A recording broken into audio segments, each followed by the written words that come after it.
This is Anatomy of Success, and I'm your host, Steve Wohlenhaus. This week, how to improve our perspective. Let's get started.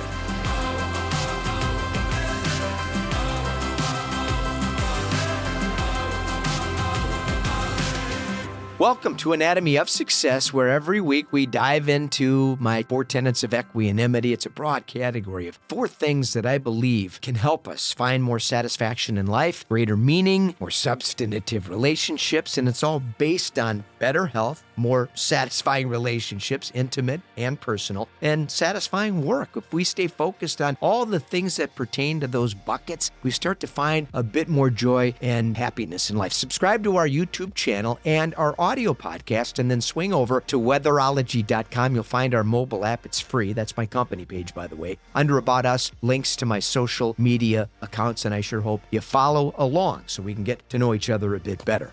Optimism, it's a beautiful quality that helps us stay focused on creating forward momentum when challenges attempt to undermine our progress in life. By recognizing our propensity to think negatively, it helps us appreciate the effort necessary to replace that counterproductive pattern with much more healthy alternatives. We build a better narrative, and that takes time and patience. Like anything else, improvement requires commitment, and plenty of setbacks in life are going to be inevitable. Optimism is something we can cultivate and strengthen by concentrating on expressing our thoughts in a much more positive fashion. Optimists have a positive way of explaining their world. It's as simple as that. Their language is filled with hope and encouragement. Unpleasant life events, they're unfortunate, but isolated. Optimists respond by appreciating everything they control and recognizing everything they can't control. That's the difference. A pessimist normally has a negative attributional style. They perceive life events as incidents that happen to them. It's difficult to move forward when the world is holding you back from their perspective. Pessimists often blame themselves for bad events. So how do we become a more optimistic person? Well, 8 things can help.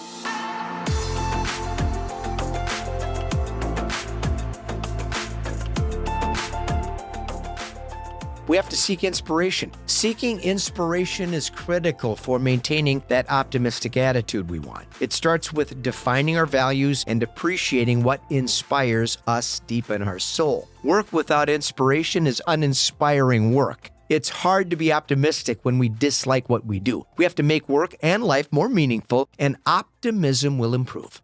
We have to speak nice to ourselves. As we've discussed many times before, many of us conduct a negative conversation with ourselves. It's evident in how we think and the words we use when speaking to ourselves and other people, by the way. We have to speak to ourselves with kindness and compassion, and feelings of optimism won't be so elusive. What really matters? When we get distracted with social media battles over ideology, theories, and political outrage, we invest all of our energy in insignificant distractions. Avoid the noise and consider the source of our frustration. Do random strangers and people with inveterate opinions really matter all that much? We have to focus on what really matters and notice a change in the way we think.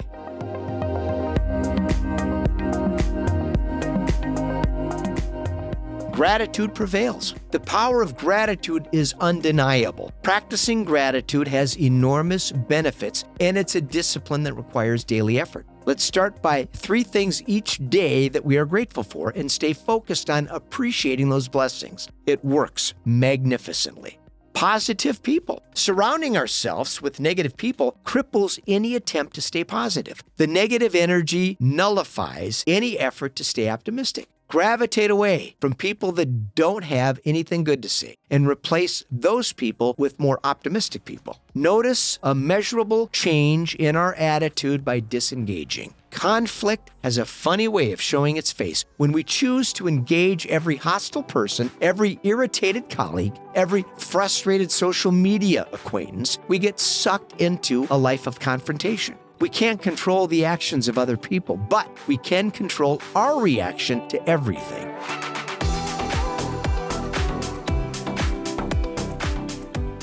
Work out. The power of regular exercise here is unparalleled. Our bodies are meant to move, and being active has incredible mental and physical benefits. Whatever activities inspire us to remain active, worth the effort. Our mood improves, and so does our attitude when we remain physically fit. Real connection. It's easy to get the impression that social media is a convenient alternative to substantive connections. It isn't. Zoom calls are convenient, but meeting in person is better. Commenting on a friend's post is nice, but it's no substitute for meeting them for lunch in person. When we become comfortable with the convenience of technology, we start to neglect the real connections that make life magical. Write. Listen, writing is a remarkable way to express our thoughts and reflect on our emotional struggles. Writing is therapeutic, and it creates a great platform for expressing that gratitude we've talked about. Let's spend time writing each day and notice how much more optimistic our attitude becomes. Today's conversation on optimism, it matters a whole bunch in life. The more optimistic we are, the more optimistic people we attract, and the more optimistic perspective we have on life. Give it a try. Let me know what you think, too. Let's get together next week. I'm Steve Wohlenhaus. This is Anatomy of Success. Until then, let's stay focused, let's stay positive, and let's stay optimistic.